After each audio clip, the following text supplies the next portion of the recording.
You're watching Sealed Only 1v1. Depression ensues as we got our shit handed to us 2 weeks in a row now by Cyber Dragons. Yes, both week there were some bricks. Even game 3, one could argue I was just 1 or 2 cards away from winning the whole thing and breaking through everything. But couldn't do it. Not a chance. The typical format of these videos is how did we do well, and how the cards we pulled help us, how we move on with our losses, and what we do going forward. But the first half is completely irrelevant because we lost and there was literally nothing I could do about it. Actually nothing. I rewatched the footage a bunch of times. Nothing. And we actually didn't pull anything. Like, we pulled 0 cards.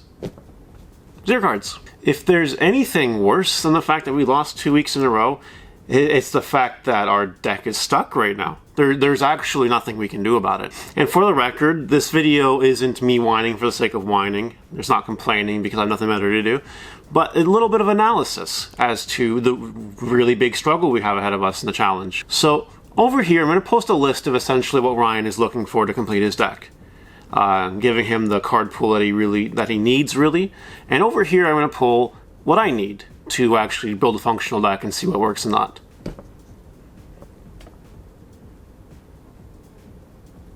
Guys, notice anything? After doing some extensive research into the deep depths of 2020, spring 2020 specifically, you know, before Rise of the Duelist and Toon Chaos, I looked into Cyber Dragon deck lists that were doing okay, you know, and there's not a lot of difference. Yeah, they have a 3rd emergency. Yeah, they have 3 Hers. Yeah, they have a few other things, double Seeger.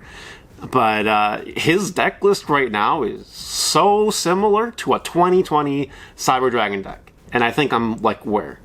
2017 plus a Hulk and a Boral Sword because of the Phantom Knights? Like, okay. Okay. Originally, the Phantom Knights was a really good adaptation. The Phantom Knights allowed me to get some extra advantage, which combat him pulling Cyber Dragon Hers. And at the time, that was really good. At the time, it gave me the extra advantage to fight all his extra advantage. And we were able to go even. So while our games weren't a complete blowout in my favor, it was a grind game that I could keep up with. It was actually working. Oh, but now he's Machine Dupe.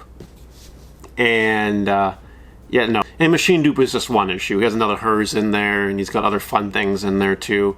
Not to mention his traps completely actually wall me from playing the game, in a sense. Not Floodgate wall me from playing the game, but because he's playing Compulse and Imperm and Track Trick, as well as the necessary Cybernetic Overflow, those are outs that are just all chainable at any given moment in time. And yes, I know they're there mainly because Beals, because if I drop a Beals, he can't really do anything about it.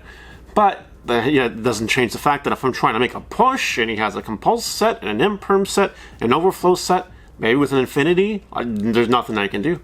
I can only put up so many boss monsters until they just all get eliminated. So it's a big problem. And the only chance we have is to make our deck evolve. And finding the strength in the Chaos engine, the Dragon engine, and that kind of stuff might be able to help us. So I don't know what the answer is at this moment in time, because it's going to be a long time before I pull all the cards I need. Which means if the games keep going as consistently as they are, I'm fucked. One of the changes I know I'm going to make is I'm going to throw in Dante, Traveler of the Burning Abyss from the legendary decks with the Phantom Knights. The reason I'm doing that is because, you know, I'm probably going to go first at some point, and my only play might be 2 Phantom Knights, and I need to get the one in the graveyard to search the Fogblade. And Dante allows me to do that, and mill more cards. I don't know why I wasn't playing it before, but I think that might actually solve one of the problems. Maybe. Oh, and as to Fogblade being really good, it's not good anymore. My brain is telling me the best play might be to hold off with the Fogblade and wait for Infinity to hit the field, and then have it as a negate to his negate. Maybe that's the play. But I'm not gonna lie, this is a really uphill battle. It's actually like Batman trying to fight Superman here. Over here I'm Batman trying to make some little kryptonite weapons to try to counteract a strategy. But at the end of the day, I'm still fighting against a behemoth that could literally just go rapid speed and, like, take me out of the universe if he wanted to. I mean, have you seen Ryan? Have you seen him? He's got a very Superman physique. I think the metaphor fits. For the first time ever, I'm going to ask for suggestions. I need a way to answer his deck that isn't a Floodgate, because we're not using Floodgates. I already know what my product is going to be for the next week. I'm going to hope to God that I actually pull good things. But if you guys have any suggestions, let me know in the comments. Odds are I've considered most of what you're going to suggest, but you never know. And yes, we've talked about this. I'm not just going to go buy all the Cyber Dragon cards and play Chimera Tech Fortress. No. Nope. We're going to do it cleanly, combo-y, fairly, and can't use floodgates. So there we go.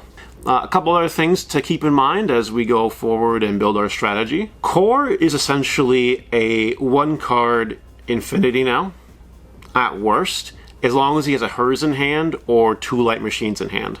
Oh, and if he opens Core and Machine Dupe or Hers Machine Dupe, it's probably game over. Just to be real. It would be nice if Light Sworns had a power combo like that, but they don't.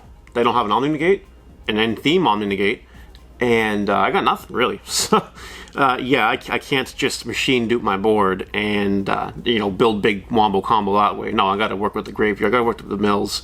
My strategy's more RNG based, his is a guarantee. It's like 35% of the games he can do something like that. I did the math. And 35% is essentially 1 in 3 games. It feels like a lot more than that. Alright, I'm out of here. If you guys have any suggestions, feel free to put them in the comments. I'll read them, and hopefully we can figure out something so we don't lose the next, 10, 20 matches in a row. That'd be terrible. Anyway, see you guys later. Take care.